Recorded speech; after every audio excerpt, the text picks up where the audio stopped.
family and friends. I appreciate those as well. Before I get into the sentence, I just want to point out that, of course, these events that led to Will Sheffey Jr.'s death were easily preventable. Ultimately, defendant and the co-defendant's actions were shocking and reprehensible.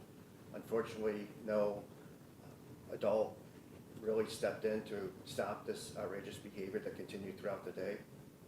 Instead, the defendant and the co-defendants treated the streets of Painesville like it was some sort of video game, chasing Wyllyam Sheffey throughout the day, beating on his car, driving recklessly, and ultimately engaging in conduct that pinned him in to prevent his escape and ultimately murdering him in cold blood. He was not the only victim that day, as indicated by the state. Brent Adams, Jeffrey Lee were in the car when they were shot at by the co-defendants. And two completely innocent people, Mr. Reynoso, Mr. Ramirez, were just going about their day when they were struck by gunfire by the defendant's co-defendants. As to Mr. Gaines, his actions helped create that situation with the bantering back and forth throughout the day with Mr. Sheffey. He could have simply ignored it, said he took the opportunity to arm himself that day with a gun, later used by his cousin, Xavier Jackson.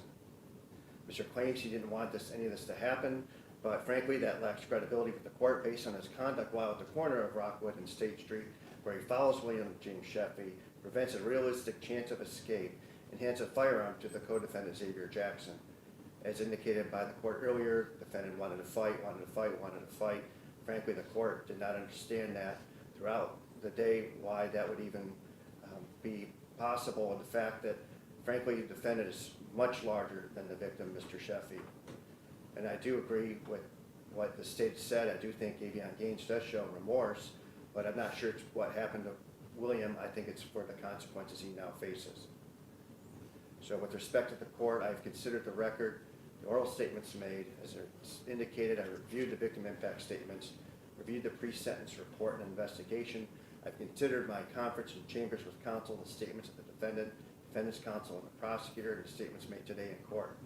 I've also considered the overall purposes of felony sentencing, pursuant to Revised Code 29-2911, which is to protect the public from future crime by this offender and others, to punish the offender, and to promote the effective rehabilitation of this offender using the minimum sanctions the court determines to accomplish those purposes without imposing an unnecessary burden on state or local government resources.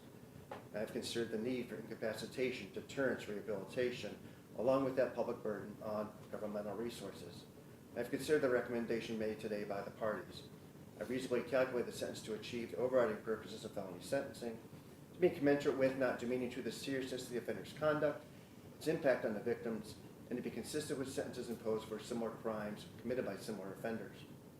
Using my discretion to determine the most effective way to comply with the purposes and principles of felony sentencing, I have considered all the relevant factors, including the seriousness factors in B and C of Revised Code 29-2912, and recidivism factors in D and E of Revised Code 29-2912. With respect to the seriousness factors in 29-2912, factors being more serious than conduct normally constituting the offense, as outlined, the victims of the offense did suffer serious physical, psychological, or economic harm as a result of the offense. Of course, Mr. Sheffey lost his life. Mr. Lee had clear psychological trauma as a result of the incident. Mr. Reynoso or Mr. Ramirez, who also testified, also suffered serious psychological or physical harm. With respect to recidivism factors, the only factors that would weigh in this particular case would be in favor of the defendant being no prior juvenile adjudications or no prior criminal convictions. Of course, the court will find the prison is consistent with the purposes and principles of felony sentencing. The defendant is not amenable to available community control sanctions. The defendant shall serve first a mandatory prison term of 1 year on the firearm specifications in count 2 and count 12. Those are each 1 year firearm specifications. Those must be served prior to and consecutive to any of the other counts. With respect to count 2, the court further determines the defendant shall be imposed for a term of 30 years to life as to count 2. The defendant is also to serve indefinite prison terms of the minimum of 8 years on counts 5, 6, 7, and 8. And those would be a minimum of 8, a maximum of 12. Count 10, the court sentences the defendant to 11 to 16 and a half years. Those are the kidnapping charges. As well as count 12 and 14 are also 11 to 16 and a half years.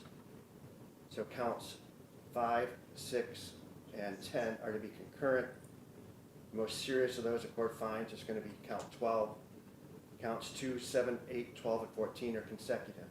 So the total goes as follows. The total is 30 to life on count 2, 8 years on counts 7 and 5, 6, 7, and 8, and 11 to 16 and a half years on count 12 and 14, plus the 2 firearm specifications. So the total prison term is 70 to 75 and a half years to life in prison. That prison term will be served at the Lorraine Correctional Institution with 356 days of credit for time already served.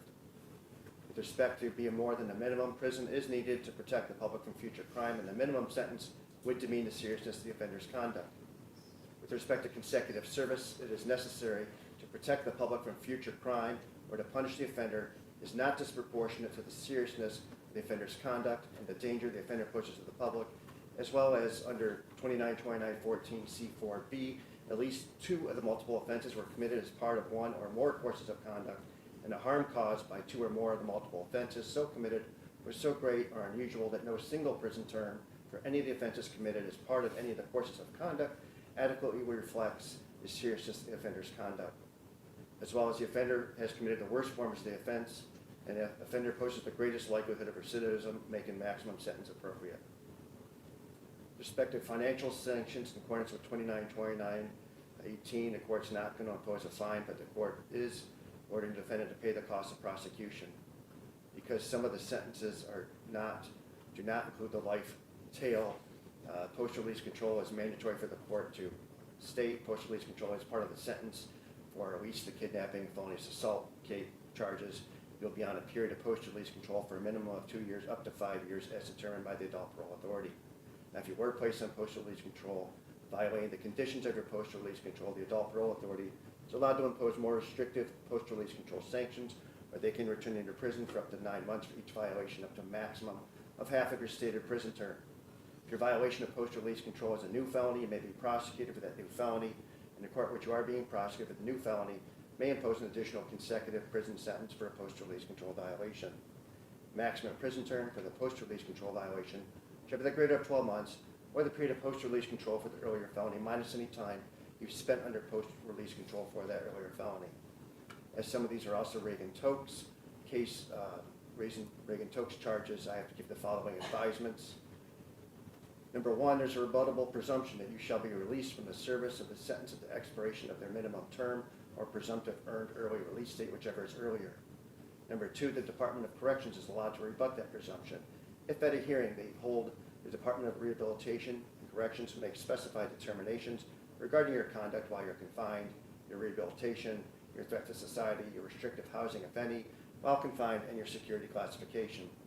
If described at these hearings, the Department of Rehabilitation and Corrections makes these specified determinations and rebuts that presumption, they may maintain your incarceration after the expiration of the minimum term or after the presumptive earned early release date for the length of time the Department of Rehabilitation determines to be reasonable. The Department may make specified determinations and maintain the offender's incarceration more than one time.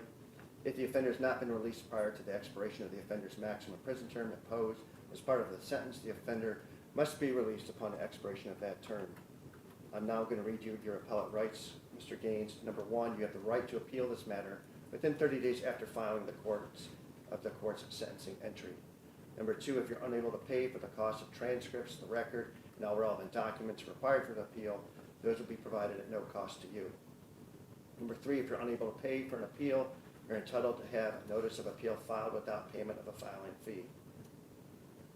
Anything else from the court from this? I'll start with the defense. I understand you wish to have the court, you wish to withdraw and have the court appoint appellate counsel, is that correct? That is correct, Your Honor. My client is 19 years old. He was just sentenced to 70 to 75 and a half years to life in prison. The Ohio Public Defender Commission does list incarceration at the Ohio Department of Rehabilitation and Corrections as a presumptive indigency. I do understand that I was retained. However, there is case law that indicates that having retained counsel does not preclude you from becoming declared indigent. Your Honor, I do think because of the length of the trial and just the sheer volume of the evidence, he would be best served with me not being his lawyer moving forward. And so I would ask that you declare him indigent, assign counsel. remove me as counsel at this juncture and allow Mr. Gaines to have transcripts prepared at state's expense. Thank you. Thank you. Anything else from the state? Just a point of clarification, Your Honor, and I apologize if the court said this. My understanding is the court did impose an aggregate minimum of 70 to 75.5 years to a maximum of life in prison. You had indicated the potential indefinite terms on all of the F1s and F2s. I missed it if the court designated a most serious qualifying offense.